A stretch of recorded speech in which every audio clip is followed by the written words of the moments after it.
What is up, everyone? It has been a while since I uploaded a video, but I wanted to touch on this topic and make a completely separate video about it in regards to all of the aquatic plants that are in my tank and I haven't killed. So, without further ado, let's get into it. So I will admit, I haven't used a ton of different aquatic plants in the tanks that I have now or my past tanks. All of my aquariums have been 10 gallons or under, but these very few that I've used, I have yet to kill, and they keep multiplying super quick. And they grow super fast. So not only are they growing fast and getting huge and taking up tons of space in this tank, but they're also multiplying so that way it just looks so full. So number one is going to be Java Fern. Now there are tons of different types of Java Fern, but specifically the black forest and just your common Java Fern, which I'll put pictures and videos in this video to help you guys know what I'm talking about. But the Java Fern I have yet to kill. It makes all these little babies at the very tips of them, and it fills out my aquarium and makes it look absolutely beautiful. It makes it look so natural and almost like you just pulled out the bottom of a river or a pond, and I personally love a natural look to it. So Java Fern I have yet to kill. It's also not very picky on water parameters or light parameters. The only thing I will say about Java Fern is that the nodes at the bottom, there's a specific word for it, I'll put it here. The bottom of the Java Fern doesn't like to be buried in any fine substrate. So if you have like sand or some sort of fine gravel, it's not going to do well if you bury it. You need to make sure that the nodes are above the soil. But if you have something like fluval substrate or any type of bigger substrate where the light penetration can get through to those roots, you should be fine on burying just below the surface, just to kind of keep it planted and get it rooted without floating away in your tank. So I have yet to have any problems with that. I usually just put them just deep enough that they're not going to float away in my tank. But I have had people comment on my prior videos saying to be careful of that, so I will note that now. The other thing that I have yet to kill is duckweed, which once you have duckweed, there is no going back. You will have duckweed in your fish tanks for literally ever and ever and ever. It will just multiply and never go away. But I have yet to kill it.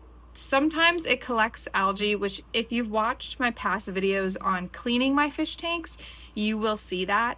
Sometimes algae and extra growth builds on the bottom and kind of creates these like bubbles, almost like these gross balls of algae and duckweed kind of grouped together. But if you just remove them and pull them out when doing any of your water changes or common maintenance, even if you just see it when feeding your fish and take it out, the actual duckweed itself will repopulate and it will look beautiful. It also gives it that natural look, which I think is why I love it and why I use it in the first place. And it just sits on the top of the water and floats around and just looks natural and pretty. It also creates a light barrier so that the light penetration isn't so harsh on any of the plants down below at the bottom of your fish tank. Just something to note if you have plants that really love harsh light. Putting a ton of duckweed at the top will prevent the light from penetrating super deep. Yeah, super deep in your tank. So just to note that. But I have yet to kill it. It repopulates anytime I take it out, and it also populates really quick. I think it's like 10 sprouts per couple days. I'll put it here. There you go. So we have Java Fern, duckweed, and the other one that I have tried this year is Java moss.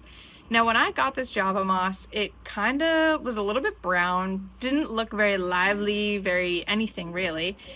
And after a few months of having it in my tank, it has just sprouted. It's taken off. It holds a lot of oxygen, which I think is why my shrimp love it. They love to burrow in there and nestle, lay eggs in it. So Java moss for the win for my shrimp, and I've yet to kill it. It's not picky, at all.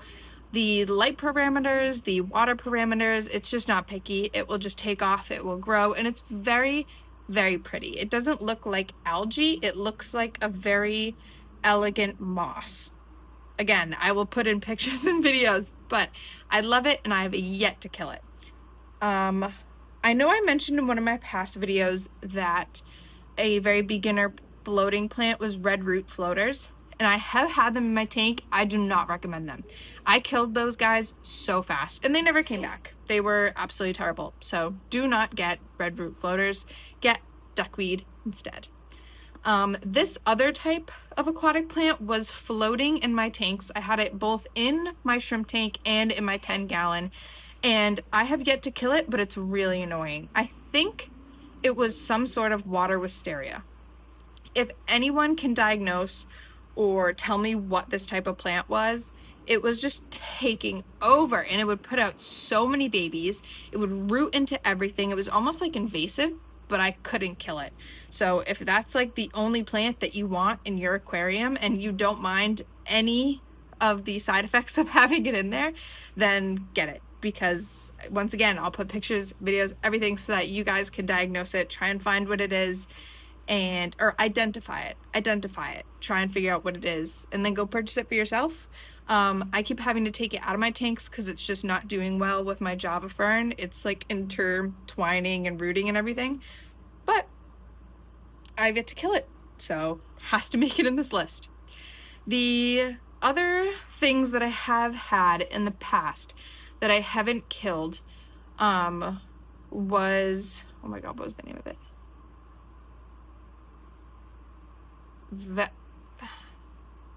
Valineria, or jungle val. I have had this previous in a 10-gallon tank. It was a beta tank, and it came out beautifully. It filled the whole backdrop of my 10-gallon, and I personally loved it.